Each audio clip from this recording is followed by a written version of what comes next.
نحمده ونصلی علی رسولہ الکریم اما بعد۔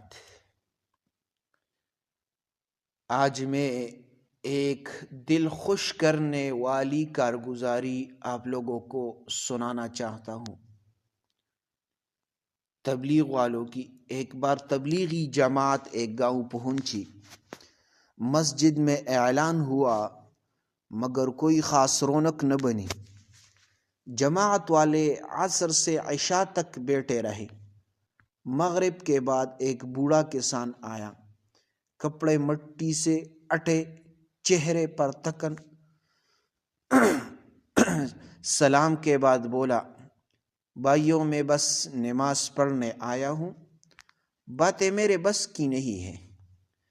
جماعت کے ایک ساتھی نے مسکرا کر کہا، چچا ہم بھی باتیں نہیں کرتے، بس اللہ کی بات سنتے ہیں، آپ بھی بیٹھ جائے۔ بوڑھا خاموشی سے بیٹھ گیا۔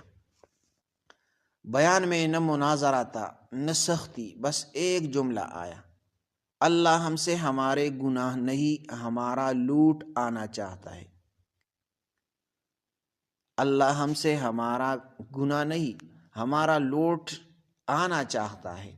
بوڑھے کی آنکھیں بھر آئی۔ بیان کے بعد خود آگے بڑھا اور بولا، بیٹا میں نے 40 سال پہلے نماز چھوڑی تھی، آج دل نے کہا واپس چل۔ بس وہی اس نے عشاء جماعت سے پڑھی۔ اگلے دن فجر میں سب سے پہلے وہی مسجد میں تھا۔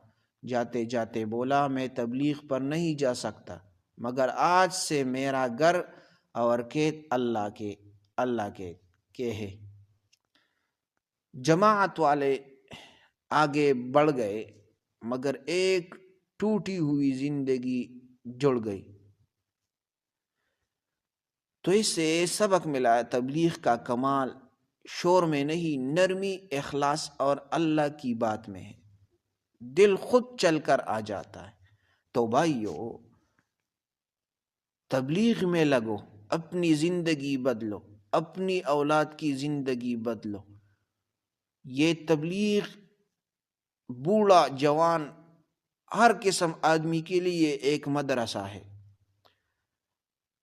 یہ اس پر ان لوگوں کا شکر ادا کرنی چاہیے کہ مولانا الیاس رحمہ اللہ نے بوڑھوں کے لیے، جوانوں کے لیے، ہر آدمی کے لیے ایک مدرسہ بنایا ہے اور اس میں سارے کے سارے کام کر سکتے ہیں۔ تو یہ ان لوگوں کے لیے شکر ادا کرنی چاہیے۔